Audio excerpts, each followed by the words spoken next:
So as the name suggests, tricep dips will work your triceps. These are the group of 3 muscles at the back of your arm. And for this, all you're going to need is a chair. So even if you're familiar with these, as usual, I'm going to be going through the technique, how to start off and how to make it more challenging. So basics, we're going to find a chair or a bench.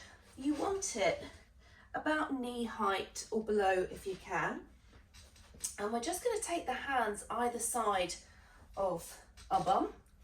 Doesn't matter if you're on quite a narrow chair because we're not going to be sitting down at the same time. So once you're in position, we are going to scoot off and we want to keep our bum hovering close. We're going to lift up the chest, drawing the shoulder blades back, and then we're going to lower ourselves and then press back up. So for this, you want to keep the bum close to the chair, and how hard it's going to be depends on the position of your feet. So as I start off, my knees are nice and bent.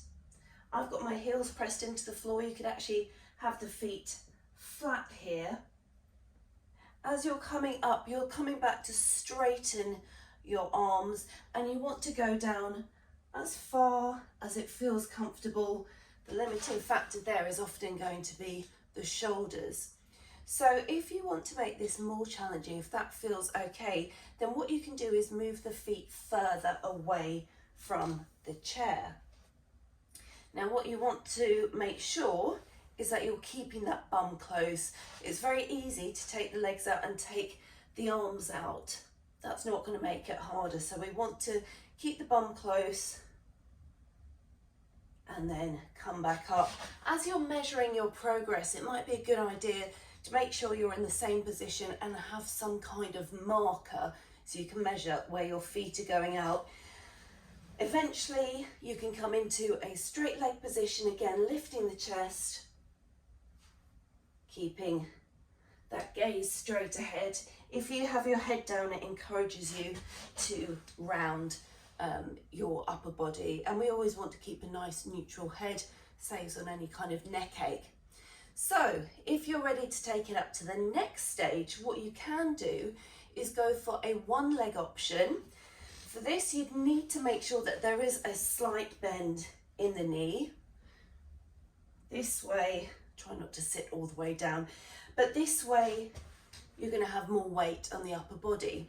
If your legs are straight, then you can just cross one leg over the other. So again, you're going to get that same sort of 3-point position, as in 1, 2, 3. Now, level up from there is to actually elevate the legs. So I'm going to turn my chair around so you can see where I'm going with this. So you could use another chair, a ledge, little coffee table. So I'm up here, I can have my feet bent, whatever is comfortable for me to be able to move. And so I'm going to dip down and press up again, just making sure that my bum is close, my shoulders are open, as is my chest. You might find that you feel it in your wrist if you're not used to doing a lot of kind of 4-point movement on your hands. You might find that. That's okay. If you need to stop and rest, then just gently circle the hands as the wrists are almost bound together.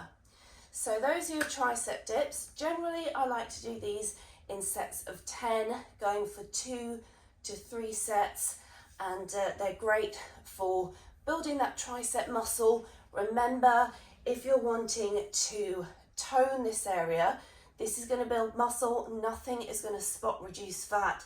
That is going to come from nutrition as well as exercise and lifestyle all together.